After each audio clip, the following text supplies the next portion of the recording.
Hi guys, it's Mattiace, and in today's video I'd like to show you a rare creature that can be found in the deep forests in the northern part of Europe. This is a Swedish forest troll. This particular species is a green moss troll, not to be confused with the more common and more well-known cave troll.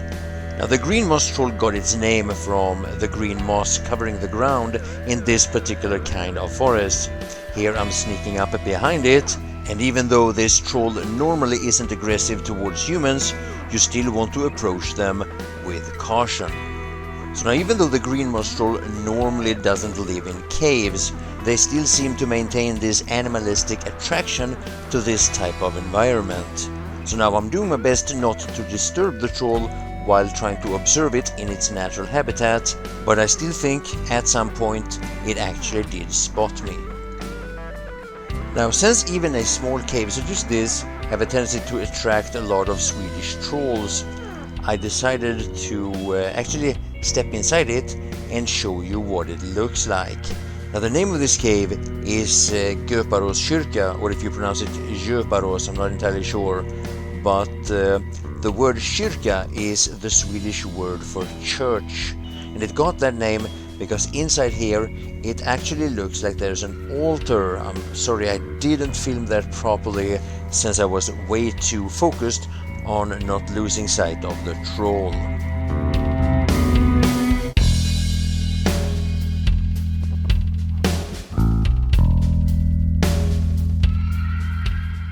Now, there are unconfirmed stories or rumors saying that these trolls can be tamed and trained and can even live in a normal house. Now, whether or not this is true, I don't know, but even if it is, I think we should probably leave that to the professionals.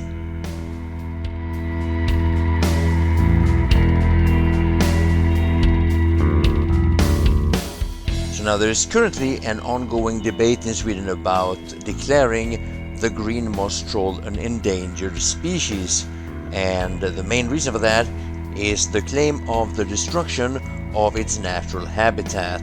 Here is an example of that. The trees have been cut down for profit, used for making houses and whatnot, but in Sweden it's actually by law required for the person owning the forest to actually plant it back up again, and normally a few years later it will look something like this.